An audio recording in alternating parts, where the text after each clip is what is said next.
The history of Arkansas Tech volleyball includes 13 regular season conference championships, 5 Great American Conference tournament titles, 6 NCAA tournament appearances, and 937 all-time wins.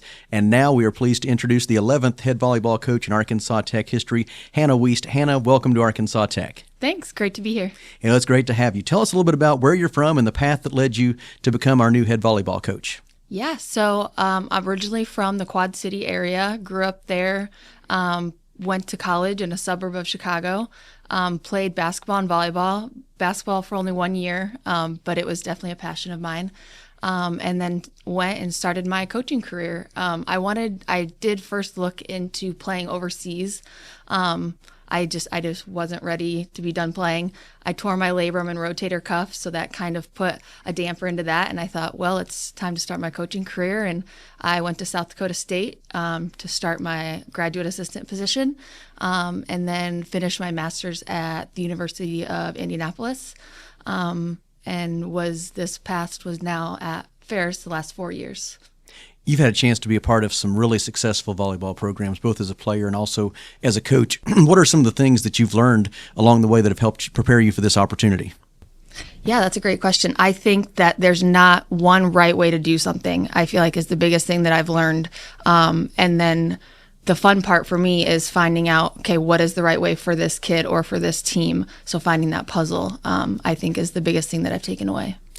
What were some of the first impressions of Arkansas Tech that convinced you that this was a place where you could be successful and, even more importantly, where you could help student athletes find success? Yeah, definitely meeting all the people. That was a big thing. And then meeting Abby. I think Abby is a coach's AD. You know, she knows, she's been a coach herself. She knows the grind. She knows the hard work that coaches put in. And she fights for us coaches. And so I was looking to have an AD that supported the athletic program and the whole university and just fought for us as athletes.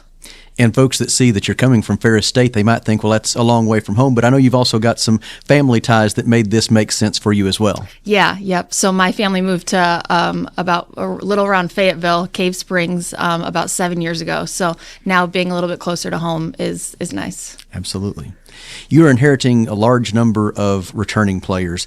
How do you go about evaluating where they are right now on an individual basis and helping to provide them with a personal improvement plan for this spring and summer?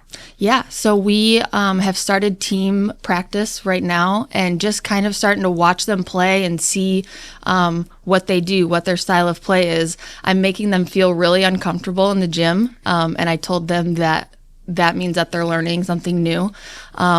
But I think they have a great foundation. They love the game of volleyball. They love to be on the volleyball court. It's just now putting our focus into things that I find a little bit more important that maybe in the past they didn't.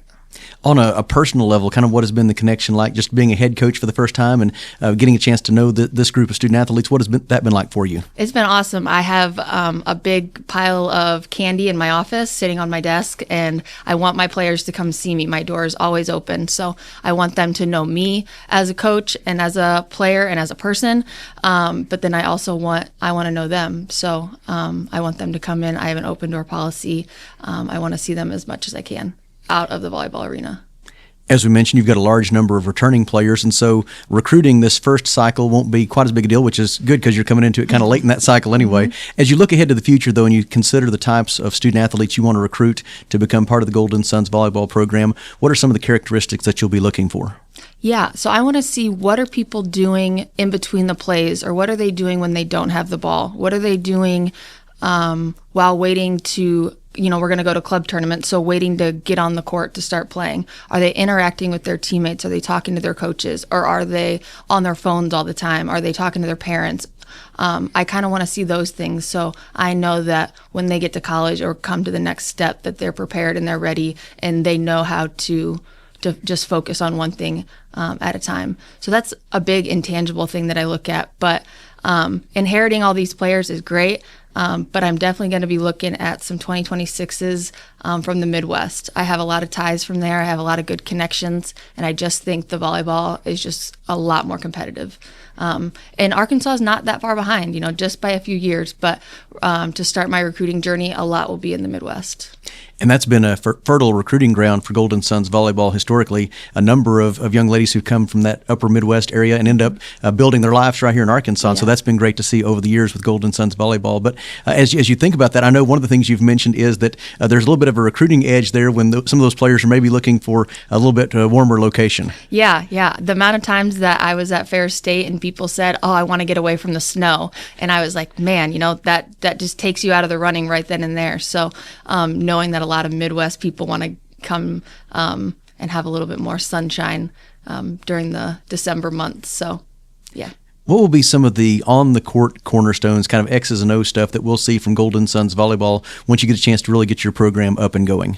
Yeah, so we'll see super aggressive serving. I think serving is just like free throws in basketball. It's you and the ball, and you just have to worry about taking care of your stuff. So we'll see very aggressive serving. I think we'll see super aggressive blocking. I find that blocking, taking away the easy kill, I think that's a big part of stopping other side of the court's offense. So I think having a strong block and just slowing the ball down will definitely be something that the Golden Suns will focus on. And the Golden Suns get the chance to play their home matches at Tucker Coliseum. As you evaluate that, both as a potential home court advantage and also as a recruiting tool, that's got to be a really great thing as well. Yeah, that is a what you'd call in basketball, a shooter's gym kind of thing. That is a volleyball. It's a cool gym. It's a cool atmosphere. It's a bowl type thing, but you still feel like you have fans right on top of you in the action. So I like the atmosphere. And we have a loyal group of local fans who tend to come out and support the Golden Suns volleyball program. I know you were at the basketball game just recently. Did you get a chance to meet any of those local supporters, and what has kind of been the welcome from them? Yeah, absolutely. They just want to help in any way that they can, whether that's the small local business downtown or they want to host my team to come out to their farm and swim this summer or this August. So I just think super welcoming, super happy to have me here, and they just kind of want to pick my brain, which is kind of fun. Beyond volleyball, what kind of young women do you want to produce as they get a chance to go out and pursue even bigger and better things beyond college and beyond volleyball? Yeah, a big thing that I like to talk about with my players is champions in all arenas of life. So I want you to be a champion in the community, a champion in the classroom, a champion when you go and get your first job after you graduate. And this 4 years, it's not for 4 years, it's for forever. So once you're a Golden Sun, you're always a Golden Sun. And so I want those girls to know that I'm helping them on and off the court, but then I'm also there for, when they're 5 years graduated and they need help or a reference or anything like that. Well, Coach Wuest, very much welcome to Arkansas Tech University. Thank you for the visit today, and best of luck as you prepare for the 2025 season. Thank you so much. That is Hannah Wuest, head volleyball coach at Arkansas Tech University.